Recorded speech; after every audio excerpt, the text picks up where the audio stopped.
So I will go ahead and I will call the Tuesday, April 14th, Village of Essex Junction Trustees meeting to order. And as we have been starting off recently, as we find ourselves in a current COVID-19 coronavirus pandemic, this meeting is being held remotely. Available options to watch or join the meeting include live streaming on Channel 17's YouTube channel. You can join via Microsoft Teams, depending on your browser. You may need to call in for audio.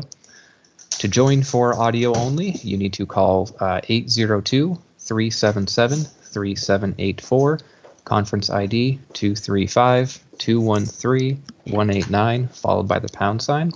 Again, that number is 802-377-3784 with an ID of 235-213-189, followed by the pound sign. For the purpose of recording minutes, you will be asked to provide your first and last name. And when listening to the meeting, please keep your phone or computer on mute as to prevent interruptions during the meeting. For agenda items, when it is appropriate for the public to speak, please unmute yourself, your phone or computer, and introduce yourself before requesting the floor from myself. We will be sure during every agenda item that we take an action on, so during all of the business items, I will make sure that we have time for public comment. The way that will work is there is a brief delay from the time that you see this to the time that you could participate, so there will be a 30-second pause to allow for that catch up to happen, and then public will be able to speak. If I don't hear anybody asking to speak, then we will just continue on. And those would be related to agenda items specifically. For things that are not related to the agenda, hang on and we'll get right to that. So with that, are there any agenda additions or changes tonight? Evan. This is Greg. There are a couple of agenda additions and changes. Two things to add to the agenda. we have a resolution for the trustees to consider regarding Essex Junction's response to COVID-19. That would be a business item, can be 5B. We also have a reading file item addition. That's an email from Elaine Cheney, the town select board chair, regarding letter and a request for assistance to the legislature. And under existing reading file item 7B, there's a Vermont Digger article about PFAS that goes with Jim Jutris's memo on that topic. Great. I'll Thank you, make Greg. a motion that we accept the agenda additions. So thank you for seconding that. Before we continue with that, I know, Amber, did you? Yeah, I wanted to make a motion to move item what was 5B, the vending permit, to off the consent agenda and move it to 5C. Or yeah, wait a minute. Yes. No. 6B. You wanted to move that to 5C? B moved to 5C, sorry, yes. Okay. So to be able to talk about the street vending permit for the Mr. Dingling? Yep. Okay, so George, there was a motion on the table. Do you accept a friendly amendment from Amber? Absolutely, yes. And Dan, you seconded. Do you second that friendly? Second. Great. Friendly amendment. Great. Are there any other comments on the motion?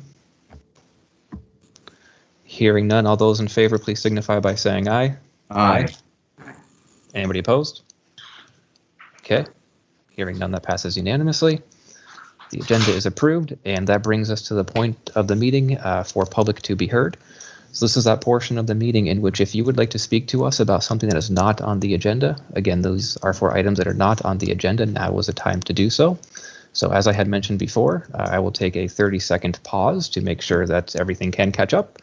And if we don't hear anybody asking to speak, then we will move on. So the time starts now.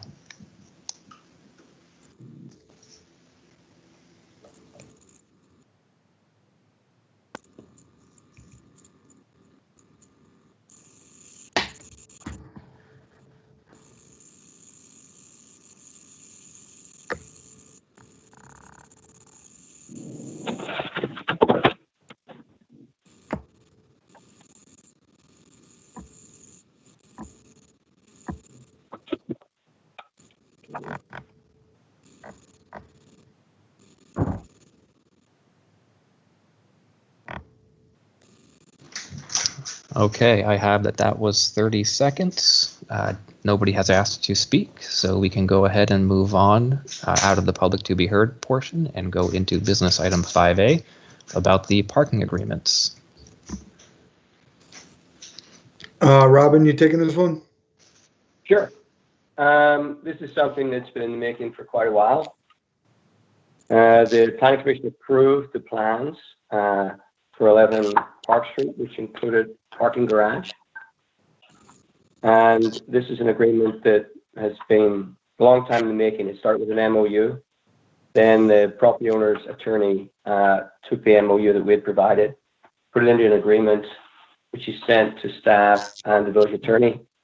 And we've worked on it. And up to this point, you will note that originally it was 33 parking spaces.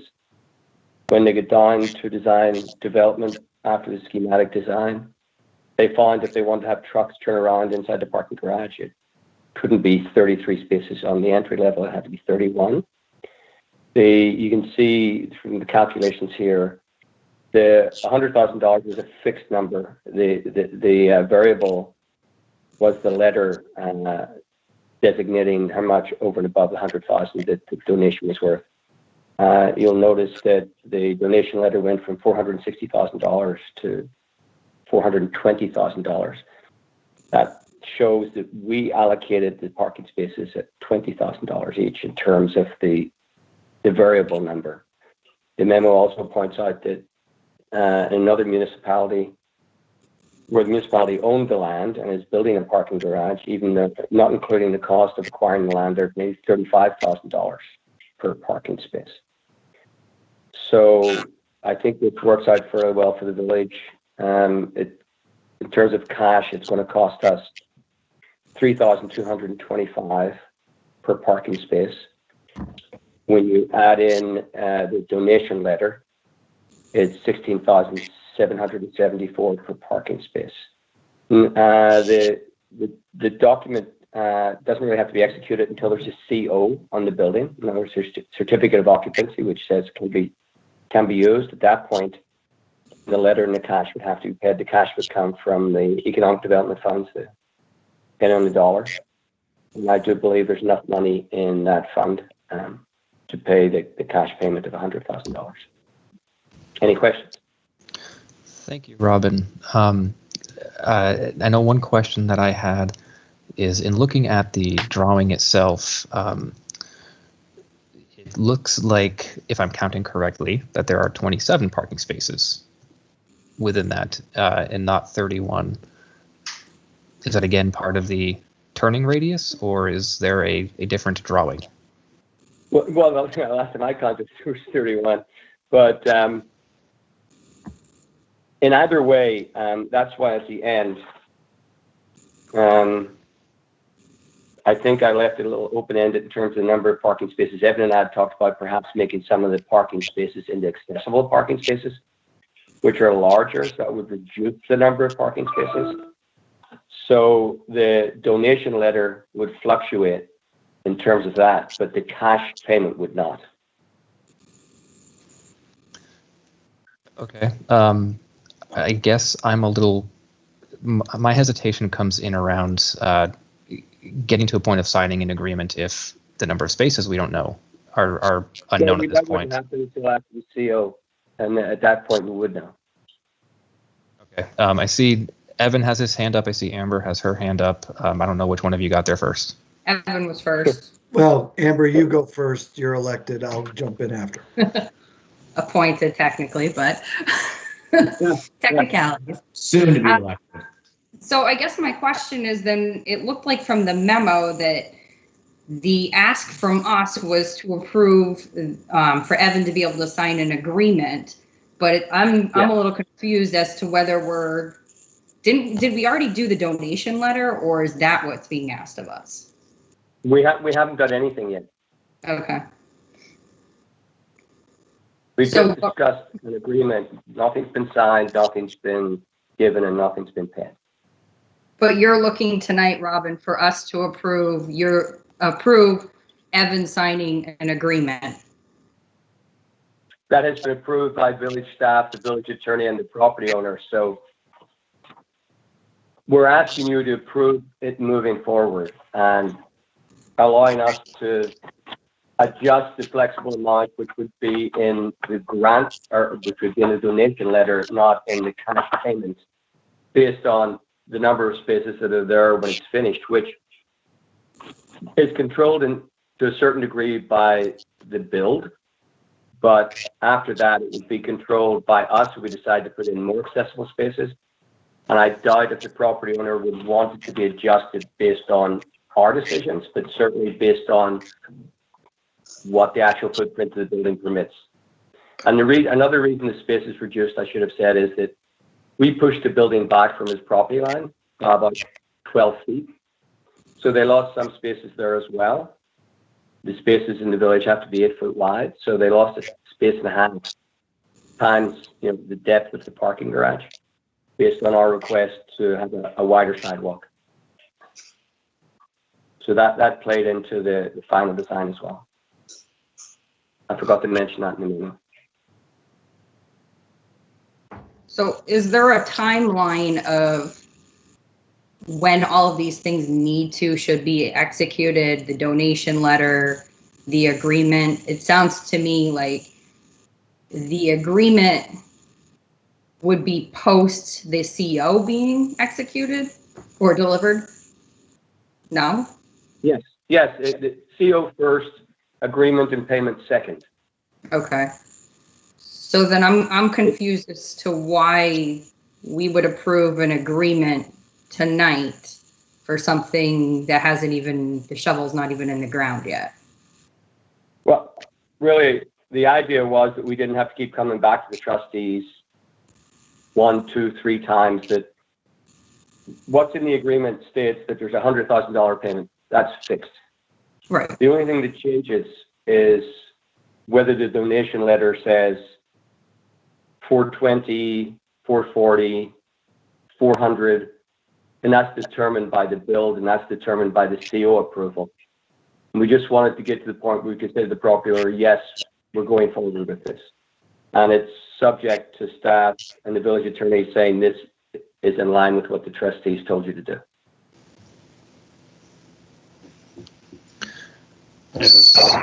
So along those lines, if I may jump in for a moment, if it's not known, or if you're looking for the approval from us to go forward, didn't we do that with the MOU? Well, the MOU was never signed. It was used as a draft for the agreement.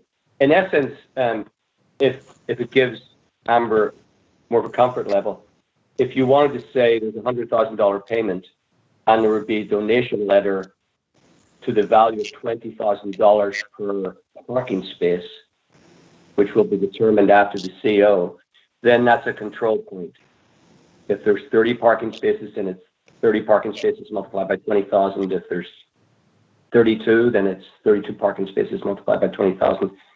The 100,000 fixed, the 20,000 is a control, so nothing can move within those parameters.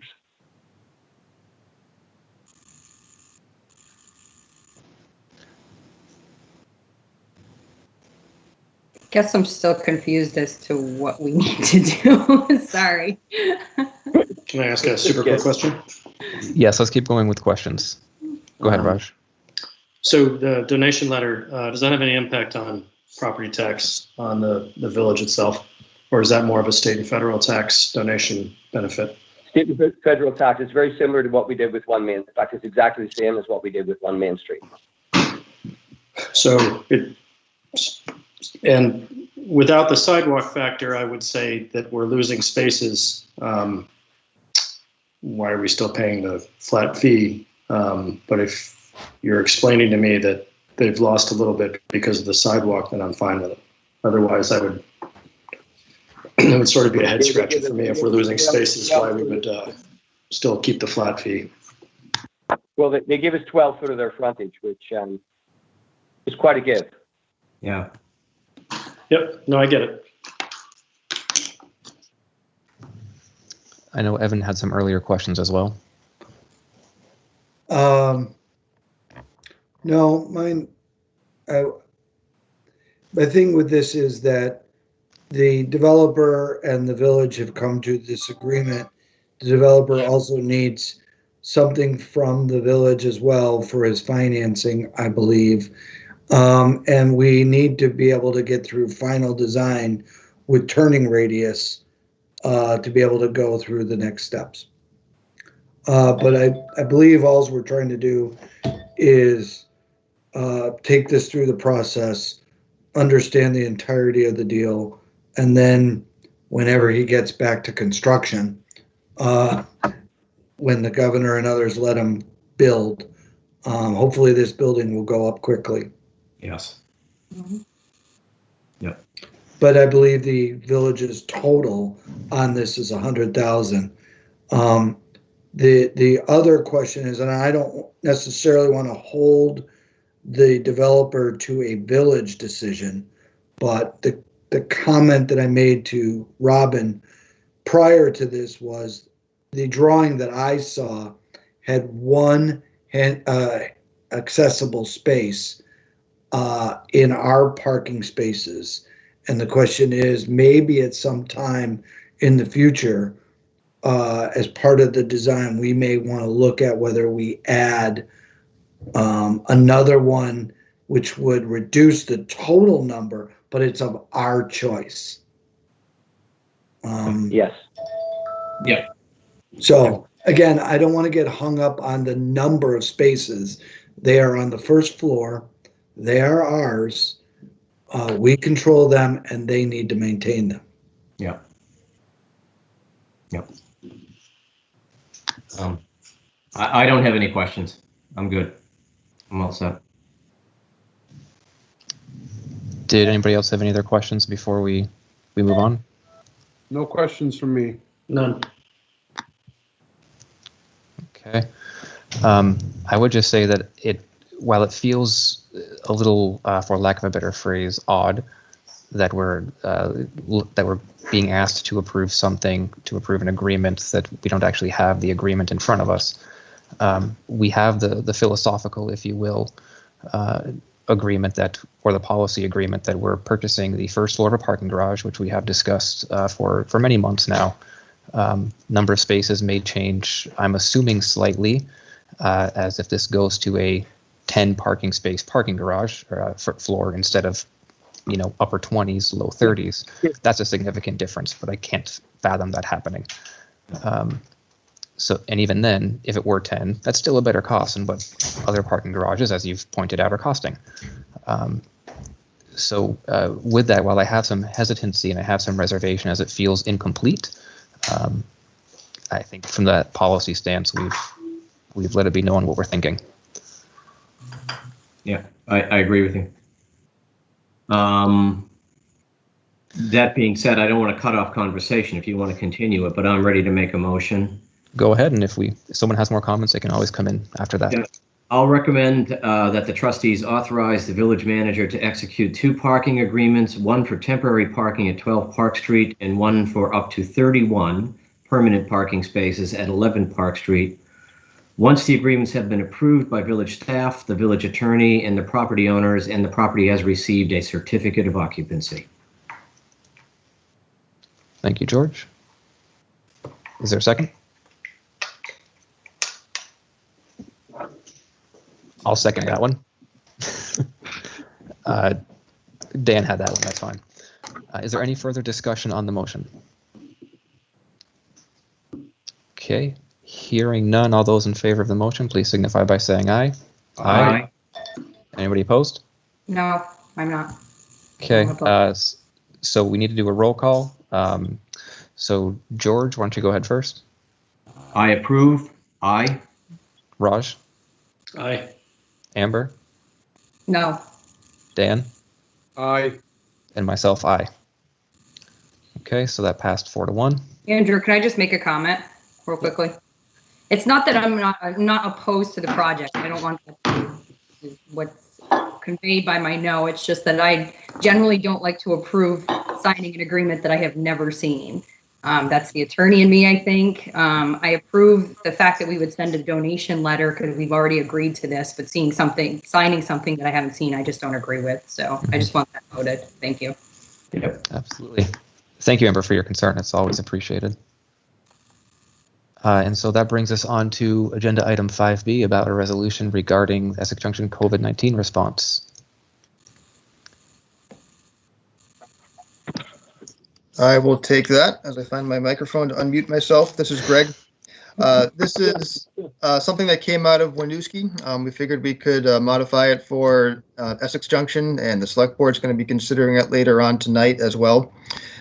Basically, it's a resolution that recognizes the pandemic around COVID-19 and the emergency orders that have been put out by the governor, and recognizing the impact on the community, our residents, and our businesses. It also acknowledges that the village has a limited ability to provide relief, especially around tax relief, tax penalties, and some other areas. Just basically saying the village can only do so much to provide help to its residents and its businesses. And it goes on to call on the state legislature to provide relief in a bunch of different areas around evictions for both commercial and residential units, foreclosures, provide some certainty around healthcare, utilities being able to be provided to residents and businesses, speaks to the property tax penalties, providing some relief around there, which only the state can change. Also, providing some assistance with the state educational fund, which are collected by municipalities, and trying to leverage any federal money that comes through to help the communities, and extending some of those actions beyond 60 days beyond whenever an emergency order is lifted. So hopefully it's pretty straightforward. I'm happy to answer any questions. But like we said, it's a small thing that the junction can do to try to provide some relief to the rest of the community. Thank you, Greg. Amber, I saw your hand up. Yeah, I just have to recuse myself from this discussion due to a potential conflict of interest. Great. Thank you for letting us know. I know that I appreciate the work that has been put into this. I appreciate the holding harmless of the municipal budgets, especially the concerns around the education fund. I know this has been discussed a little bit here. I know that VLCT has put out a few different emails regarding this, and that as the precedent has been set that this isn't one community's problem. This isn't Essex Junction's problem to solve. That this really is a state federal problem to really solve, and so for this to not come on to the individual community taxpayers or the individual communities, greatly appreciate that stance. So, thank you. And does anybody have any other questions, comments on this? I'm totally in favor of it. I would just like to add, since we're kind of on the subject. And I brought this up before. From what I'm looking around and what I'm hearing, looking at other states, it looks like if and when we come out of this, what's going to happen is that we're going to. Oh God, I'm sorry, something just happened in the background here. There's going to still be a caution where businesses can open. There's still going to be a caution, however, for social distancing, which is going to continue to put a crimp on a lot of our local businesses, which are eating and drinking establishments. And I would like to suggest, we've got the time now, probably a month before we have to enact it, but I'd like us to be thinking of what ordinances do we have in place that we might be able to suspend that might enable and encourage more outdoor seating, outdoor eating, as a way of trying to help our eating and drinking establishments get back on track in the good weather. And I just want to throw it out there. I don't have any, I'm not trying to pass any resolution or anything like that right now, but I'd like to be thinking about this, because I think as we get closer to May and then into June, it's some way that we could probably help a lot of our local businesses doing something like this. And there might even be some other things that we can do that aren't financially, don't cost us anything, but might be able to do things in terms of communication and other things that we can do as a local government to help them out. So just wanted to throw that out there for everyone to think about. Thank you, George. And I know that Robin has some ideas about having a Essex open for business, if you will. I think I'm probably butchering your headline there, Robin. Sorry about that. But when the warmer gets nicer, about a way to attract people to come back outside as a way to participate and help our local businesses. Right. And George, I've got some thoughts on that. I've heard from some people in town too around that idea of what we can do, and I'll send some of those around. Okay, good. Thanks, Ross. Good. If you do that, please also include Evan and Robin in those correspondence. Absolutely. Great. So does anybody have any other questions, comments on this resolution? Well, just one thing. Basically, I don't know what to call it, the opening of Essex, or the opening of the community again, the reopening of it, may fall somewhat around the time of our block party, I believe, maybe in July, but hopefully sooner than that. But that would be a nice time to have something, for the community, if we could, keep it that social distancing, but still have that party, Mm-hmm. Okay, good Absolutely. idea. Would someone like to go ahead and make a motion? I'll let someone else get it. Trying to find the language. Hold on. I move that the trustees approve this resolution regarding Essex Junction's COVID-19 response.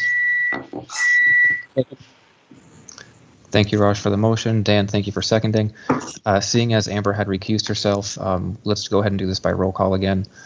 So George? Aye. Raj? Aye. Dan? Aye. Amber's recused. Myself, aye. So that would pass 4-0 with one recusal. Thank you, everybody. Thank you, Greg. I believe you worked on that. So thank you. Thank Winooski. I just changed a few words. They did all the work. Well, thank you, Winooski. And so, based on the earlier motion, we now have a 5C, which that was, for those of you following along in the packet, that is 5B as in boy for the, wait, was that B?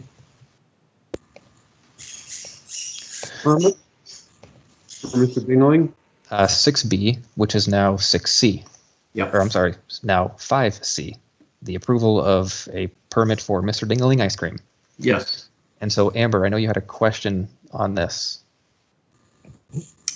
Yeah, I just kind of wanted to make sure that everybody was comfortable. I read this and my immediate thoughts were I could see all the kids running out to the ice cream truck to get ice cream and the total lack of social distancing, and it concerns me. So I personally had a little bit of heartburn allowing this to be permitted at this time. The only other thing I could think was if we authorize this and we find that there are issues, because I know I saw the permit application and the email that went about saying, that they were going to try to prevent that kind of situation from happening. Can we pull it back, or how do we deal with a situation if we find out that that's what's happening? That's a great question. Yeah. While I don't want to make the assumption, I am assuming that we could always revoke this privilege should we then find that we're causing the pandemic to spread again and or get worsened. I'm not sure if someone can have a more clear answer besides an assumption. I would agree with Amber, and I'd just assume wait until we have it all clear from the governor and the state before we admit any permits like this. I don't see how we pull back, and once you pull back and you have to pull back, it's too late. Something's already been done. Go ahead, George. The only thing I can think of is in not approving it tonight. I know he's been doing this for years, and I think he probably hits every community around here. He's probably in Colchester, Williston, Essex Junction. And he may be trying to plan his summer and his business. But I totally agree. On the other hand, I completely agree with what Amber is saying. So it's a bit of a bind. I hate someone who's trying to start up his business and anticipate what he's going to be doing.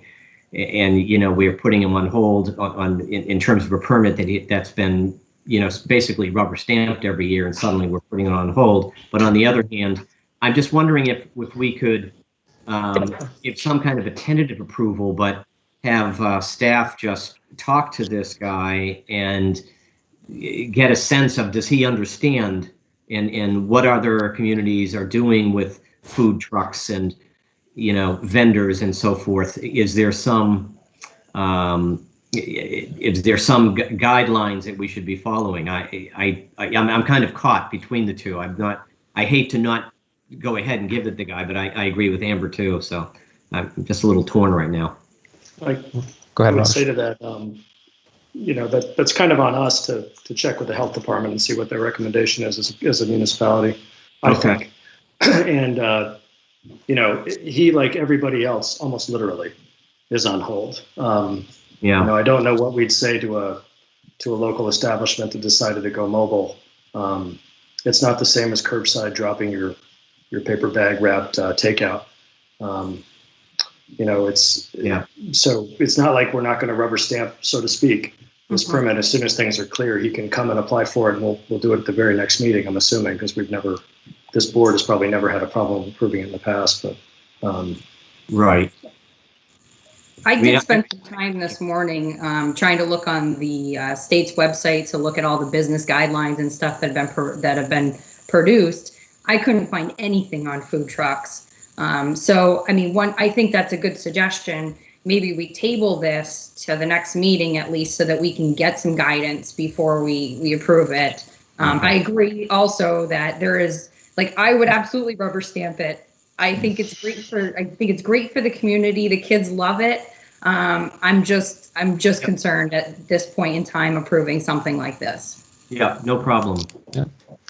Thank you, Amber. I would also just completely agree with you about tabling this until our next meeting. And in the meantime, if staff are able to get some answers around, and/or if the operator is able to get some answers to a more clear start date, as well as the assurances that he or she would be following similar rules that restaurants are following to help make sure that this is not being spread, because we don't want to be part of the problem. Yeah, it may behoove us, because I know at Maple Street Park, they bring in pizza trucks and stuff like that too. So it might be good if we could, I hate to make extra work for staff, but it might be good if they could just sort of look in and give us a general sense of what we should and shouldn't be doing here. I think they can just fill out that form that goes online that says that gives you guidance as to what is permissible or what is not permissible. So it should be fairly easy, I believe. Okay. Can I just tie this back into the conversation we had a few minutes ago, George? You brought up what can the eateries do, right? To come back. Right. So with this topic, it seems to me that maybe we should try to get ahead of this and see if we can proactively go to the state and say, here's a couple ideas we'd like to propose for our businesses to come. Hey, let's take Firebird, for instance. He's got that great new space in the front. So maybe he can't have people in the restaurant, but maybe a restaurant like that can have 5 tables outside, spaced out really well, and bring food to them. So maybe they can bring in a trailer. So we may want to get some answers, that relate to the other topic, just to be able to then recommend to people and be able to help them get there. Yeah, good point. Good, agreed. So while I don't mind helping to take this on and working with staff, I know my work has gotten a little busier lately. If anybody else would also be of interest in working with staff and possibly looping in Dylan and Lori as our local representatives on this matter, I'd be happy to have someone else help out on this. Okay.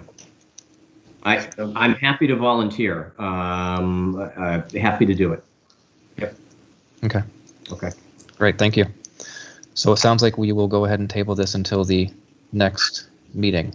Can we get a motion? To table until the next meeting? Yes, please. I would go ahead and entertain a motion to table this agenda item until our subsequent meeting. So moved.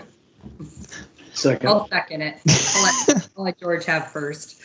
Sorry. Raj beat you. That's not a competition, folks. Kathy can go ahead and have the final word as who won that one. Yeah. So there's a motion on the table. It has been seconded. All those in favor, please signify by saying aye. Aye. Anybody opposed? Thank you. That passes unanimously. And as I now navigate to find myself back to the agenda. So I believe we have gone through the business items and find ourselves now at the consent agenda. Would someone have a motion to approve the consent agenda? I move we approve the consent agenda. I'll second. Thank you, Dan. Thank you, George. All those in favor, or is there any discussion on the motion? Can I ask a question? Yes. Okay. Evan, I assume that the banner application also came with the insurance certificate and the fee.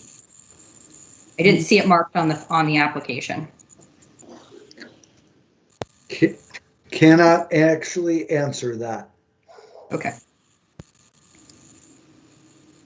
But if you want to make it subject to the requirements, absolutely.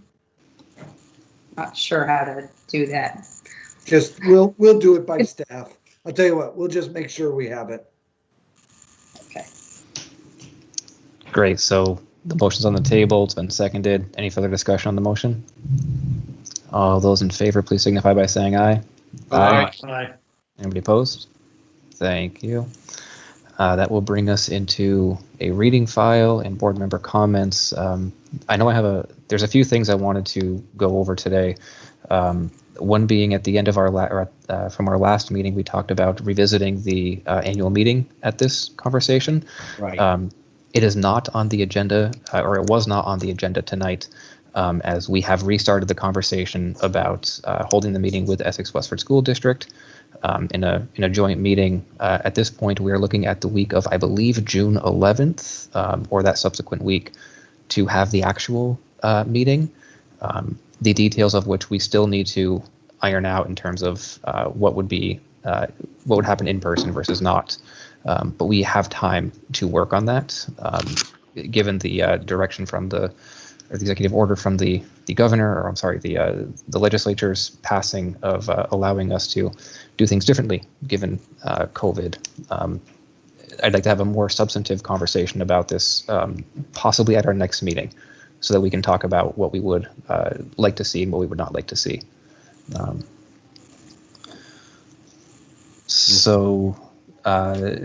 Also wanted to, I've received a few emails, and I know that there's some things going around in Front Porch Forum about the sound ordinance and violations around mostly noisy motorcycles. I wanted to just quickly comment, as I've sent to those who have emailed me, that I hear your concern, and I 100% empathize in the fact that one of my condo neighbors happens to drive a loud motorcycle. At the end of the day, if the motorcycle is made that way, there are little things that we can do about that. At the same time, that police, frankly, are not staffed at a level to really enforce that kind of an ordinance, and especially not at this point in time. And the expectation of having our police officers really being by the side of the road or chasing after vehicles because of the noise they're emitting, at this point, just it's not staffed at that level. So I wanted to get that into the record. I wanted to express my sincere appreciation to EJRP and EPR for their work on the Easter egg hunt. As someone whose child is now in 4th grade and in that final year of the Easter egg hunt, that was the one thing that he was disappointed in not being able to participate in. But he greatly appreciated, and of course we as parents greatly appreciated, the ability to have some level of normalcy with having the drive-through egg pickup that we could then recreate at home.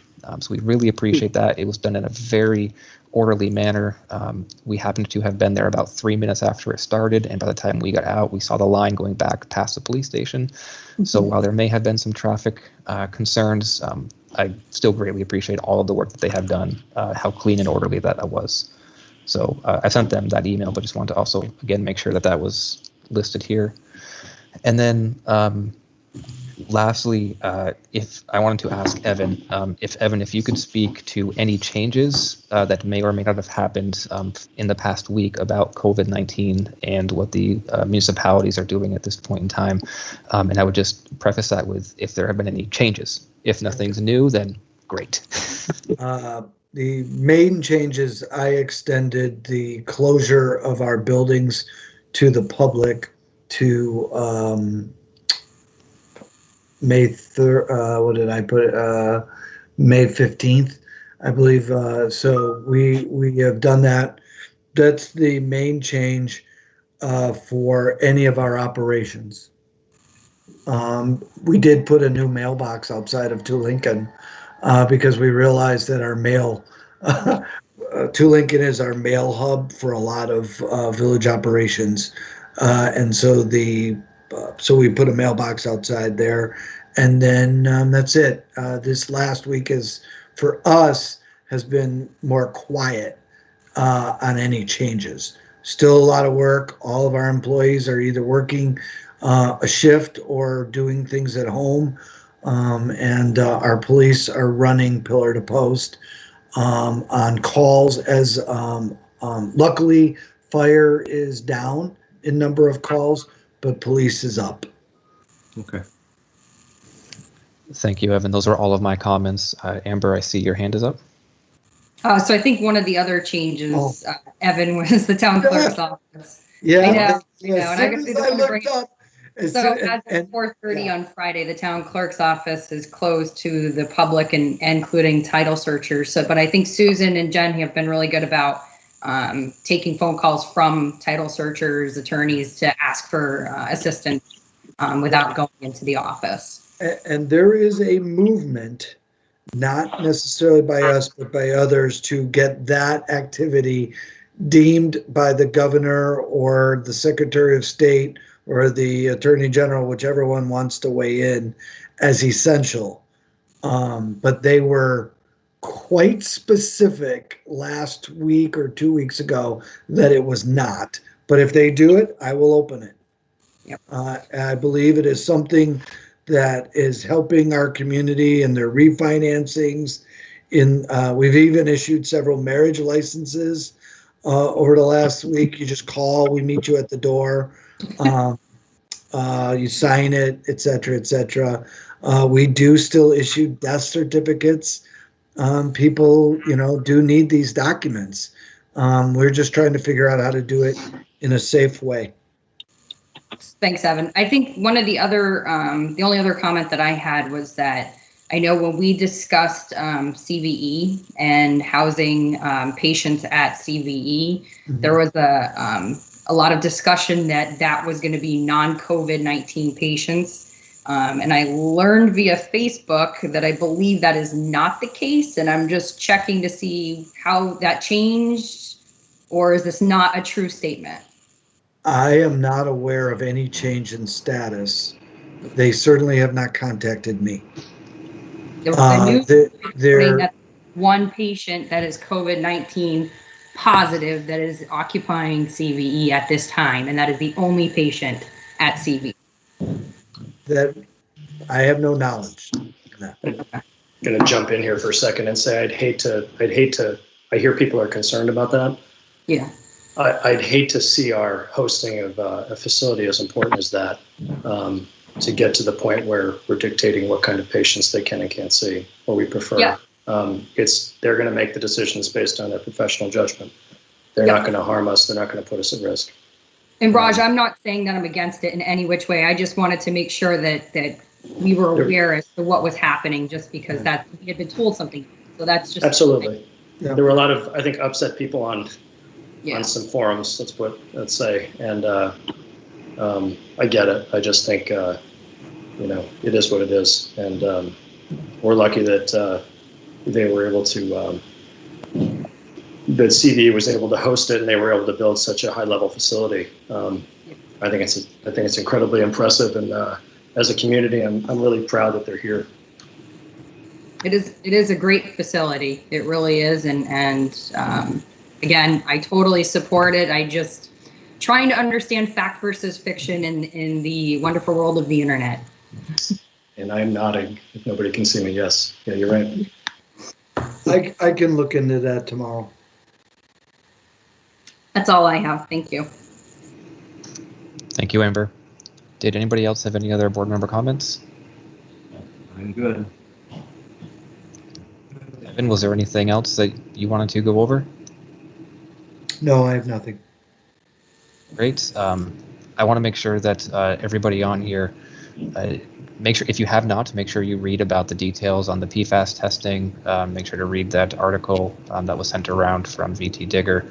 As somebody who is not in that science-y world, a lot of it's over my head. If you have to reread it 3 or 4 times, don't worry, you're not alone.